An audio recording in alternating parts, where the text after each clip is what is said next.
예, 금요일 비하인드 뉴스 정치부 안지연 기자가 나와 있습니다. 안지연 기자, 첫 번째 키워드부터 볼까요? 네, 첫 번째 키워드, 그 시각 박근혜 전 대통령입니다. 아마도 오늘 선고가 있을 시각을 이야기하는 건가 보죠? 네, 맞습니다. 오늘 오후 2시 10분부터였는데요. 그러니까 말씀하신 대로 박근혜 전 대통령의 1심 선고가 헌정사상 처음으로 TV로 생중계됐던 바로 그 시각입니다. 오늘 많은 사람들이 박 전 대통령의 1심 선고를 TV로 지켜봤지만 정작 당사자인 박 전 대통령은 법정에 나오지도 않았고 TV로도 볼 수 없었습니다. 예. 즉 시청자보다 재판 결과를 늦게 안 셈입니다. 근데 이제 얼마 전 이명박 전 대통령 구속됐을 때 동부구치소 내부 모습 이렇게 뭐 많이 공개도 됐었는데 거기 보면은 구치소에 이제 TV가 있었거든요.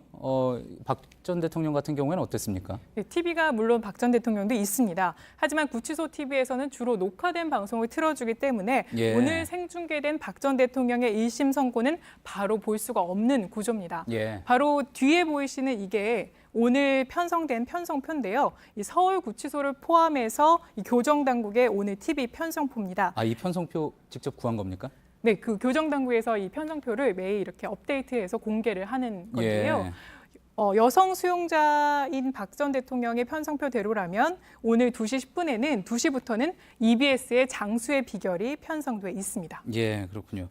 그렇다면 박 전 대통령이 그 시간에 TV를 봤는지, 저 장수의 비밀을 봤는지는 확인이 됩니까? 그런데 박 전 대통령은 이 장수의 비결도 보지 않았을 가능성이 큽니다. 왜냐하면 오늘 오후 1시 30분부터 유영하 변호사가 이 박 전 대통령 접견을 신청했기 때문인데요. 그런데 이 접견실에서는 TV를 볼 수 없습니다. 예. 박 전 대통령의 1심 선고는 뉴스 속보로도 계속 나왔지만 이 변호인이 피고인을 접견할 때는 휴대폰을 또 가져갈 수 없기 때문에 바로 이 소식을 듣지 못했을 가능성이 큰데요. 예. 다만 유죄 판결은 예상이 됐기 때문에 유 변호사와 향후 대응 전략 등을 논의했을 것으로 보입니다. 예, 하지만 박 전 대통령 본인이 뭐 재판 결과뿐만 아니라 재판문의 뭐 자세한 내용들 많이 궁금해할 것 같은데 그걸 알고 싶다 그러면 어떻게 알 수 있는 겁니까? 일단 오늘 재판부는 선고가 끝난 직후에 이 서울구치소를 통해서 판결문을 박 전 대통령에게 전달할 예정이고 전달이 됐을 텐데요. 예. 그러나 이거 외에도 내일자 신문을 통해서도 여러 반응들을 볼 수 있지만 박 전 대통령은 신문을 보지 않는 걸로 알려져 있습니다. 예. 과거 유영하 변호사가 중앙일보와 했던 인터뷰 기사를 보면 신문 대신에 박 전 대통령은 이 편지를 지지자들의 편지를 많이 보는데 그 편지 안에는 기사들도 여러 기사들이 포함돼 있다고 합니다. 또 해당 기사에 보면은 박 전 대통령은 구치소에서 이 객주나 토지와 같은 소설, 또 최근에는 만화책 바람의 파이터 등을 읽은 것으로 알려져 있습니다. 예, 그렇군요. 이어서 두 번째 키워드 볼까요? 네, 두 번째 키워드는 서늘한 간담입니다. 어떤 내용입니까? 오늘 자유한국당의 전희경 대변인의 논평인데요. 해당 논평은 총 3문장으로 80자의 아주 짧은 논평이었습니다. 이 논평 내용을 보시면 오늘 판결에 대한 내용은 이미 예견됐다 이 한마디뿐이고요.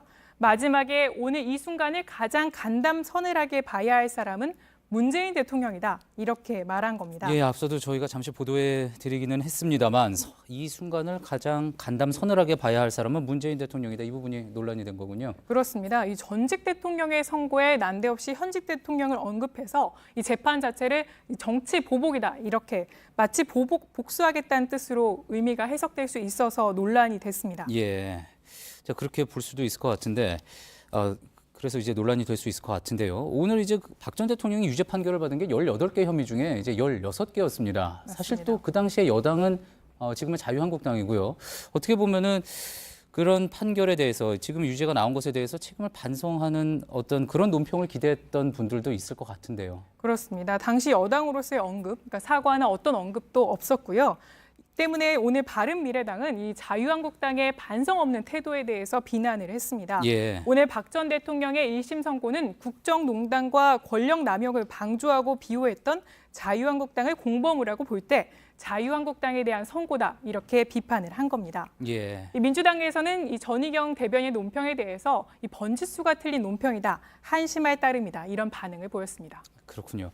자, 그런데 지금 뭐 몇 차례 이제 보면은 자유한국당에서 나온 논평들 또 대변인이 나온 논평들 논란이 좀 자주 되는 것 같습니다. 맞습니다. 지난달이었죠. 장제원 대변인이 경찰을 향해서 미친 개는 몽둥이가 약이다 이렇게 했다가 경찰들의 반발이 커지자 사과를 한 바 있고요. 예. 이렇게 경찰을 사랑한다고 하면서 사과했고요. 또 며칠 뒤 홍주만 대변인이 검찰이 박 전 대통령의 세월호 7시간 행적이 조작됐다는 수사 결과를 발표했던 당일 박 전 대통령이 인간적으로 불쌍하다 이런 논평을 냈다가 김성태 원내대표까지 나서서 이 사과를 한 바 있습니다. 예. 이번 논평에 대해서 당내 의견도 한번 물어봤는데요. 한 당 관계자가 이 민감한 주제인데 당 지도부와 논의가 된 논평인지 모르겠다며 이 대변인 논평이 자꾸 논란이 되는 게 부담스럽다 이런 반응을 보였습니다. 당내 논평에 대해서도 여러 가지 의견이 나오고 있는 거군요. 잘 들었습니다. 비하인드 뉴스 안지연 기자였습니다.